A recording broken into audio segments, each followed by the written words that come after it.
Chapter 6 Bhagavad Gita का एक बहुत इम्पॉर्टेंट चैप्टर है। इसमें बताया गया है कि इम्पोर्टेंस ऑफ सेल्फ कंट्रोल कितना ज़रूरी है और सेल्फ कंट्रोल कैसे करना है। क्योंकि बेसिकली अगर इंसान अपने मन को नियंत्रण में रख सके, कंट्रोल कर सके, तो इसका मतलब ये होगा कि उसके पास एबिलिटी है कि जो भी वो सोचता है वो करने की काबिलियत रखता है। नहीं तो आमतौर पे क्या होता है, हम सोचते कुछ हैं लेकिन जब करने में जाते हैं तो वो एग्जैक्टली वो नहीं कर सकते। कई दफ़ा तो बिल्कुल उसके उल्ट कर देते हैं। तो कर्म योगा और yoga of disinterested action, it is described in this chapter.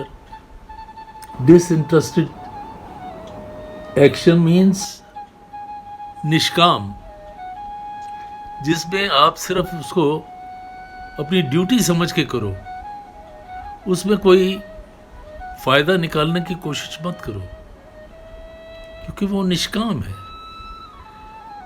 दूसरी तरफ से सोचा जाए तो ये भगवान के अर्पण, एक किस्म की भगवान की प्रार्थना करते हो। तो वो प्रार्थना कैसे करते हो? अपनी ड्यूटी को निभाते हुए। अपनी ड्यूटी में जब आप अपना कोई सेल्फिश मोटिव नहीं देखते, कोई पर्सनल फ़ायदा नहीं देखते, तो वो कार्य जो है सोसाइटी के लिए है, ह्यूमैनिटी के लिए है, भगवान के लिए। तो ये सोच के एक कार्य भी बहुत सफलतापूर्वक होता है।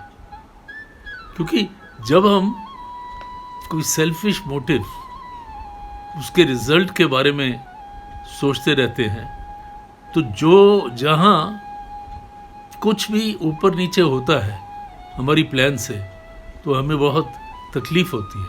और वो तकलीफ़ की वजह से जो कंसंट्रेशन है, जो दिल जितना लगना चाहिए, वो थोड़ा भटक जाता है। सो देयरफॉर ये जो निष्काम कर्म योग है बहुत इम्पोर्टेंट है। और माइंड को कंट्रोल कैसे करना है वो भी बड़ा इम्पोर्टेंट है। आगे कहते हैं कि अपने आप को अपलिफ्ट करना चाहिए। जिस अवस्था में हम हैं उसको समझ के, लेकिन उसी में नहीं रहना, उसको इम्प्रूव कैसे करना है। इम्प्रूव कैसे करना है कि आप में शक्ति हो कि जो भी सर्कमस्टांसेस आपको फेस करने पड़े, अच्छे या बुरे, वो आप स्माइल के साथ फेस करो। आप में शक्ति हो कि जो लोग अच्छे या बुरे आपके सामने आए, आप उनको प्रॉपरली डील कर सको, उसमें उद्विग्न मत हो। ये ऑल्सो सिखाते हैं कि किसी से जेलसी मत करो। जेलसी करने से कभी अपने मन को कंट्रोल नहीं किया जा सकता। मन तो बहुत चंचल है।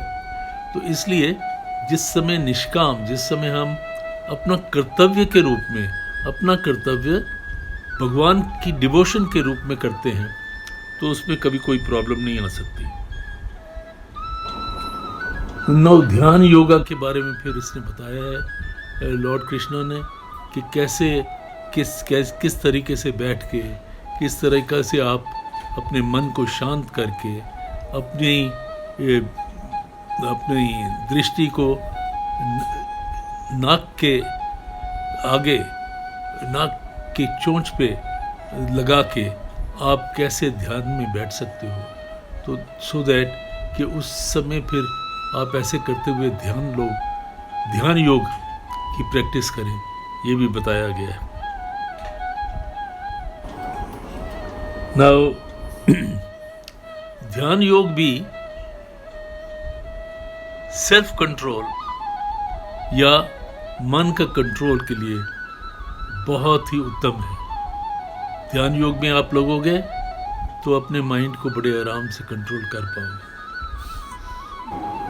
अच्छा, फिर इससे अर्जुन के मन में जिज्ञासा होती है कि जो पूरी तरह से ध्यान योग नहीं कर पाता, मेहनत करता है, कोशिश करता है, लेकिन पूरी तरह से योगारूढ़ नहीं हो सकता, तो उसका क्या हाल होता है। एक तरफ तो दुनिया के सब, संसार के सब सुख उनको त्यागता है क्योंकि उनके साथ डिसएसोसिएट होता है, और दूसरा पूरा योग भी नहीं कर सकता, तो उसकी अवस्था क्या होती। क्या वो दोनों तरफ से भ्रष्ट होके, परेशान होके, तो उसका जीवन व्यर्थ तो नहीं हो जाता। इस पे भगवान श्री कृष्ण कहते हैं नहीं, जितना अच्छा काम किया हुआ होता है वो अपनी सोल के साथ ले जाता है, वो व्यवहार अगले जन्म में उसके काम आता है, और उसी चीज़ को आगे बढ़ाता हुआ वो फिर प्रवृत्ति फिर निवृत्त हो जाता है, फिर लीन हो जाता है भगवान में। तो ये सारा ज्ञान उन्होंने दिया है, तो जिसके लिए हम बहुत इंस्पायर्ड होते हैं कि भी हमें कैसे भी करके ध्यान योग, ये नहीं हर समय, दिन में कुछ समय 10 मिनट 20 मिनट लगा के ध्यान योग करें, तो ताकि हमारे में इतनी शक्ति आए कि हम अपने मन को कंट्रोल कर सकें और हम वो काम कर सकें जो हम काम करना चाहते हैं। और नॉर्मली क्या होता है, हम वो करते हैं जो हमारा दिल चाहता है। हालांकि समझते हैं, अगर टू डू लिस्ट बनाते हैं तो उसमें वो नहीं काम सम्मिलित होते, लेकिन फिर भी बिकॉज हमारा दिल चाहता है और डिस्ट्रैक्शंस बहुत हैं, तो इसलिए उन कामों को करते हैं।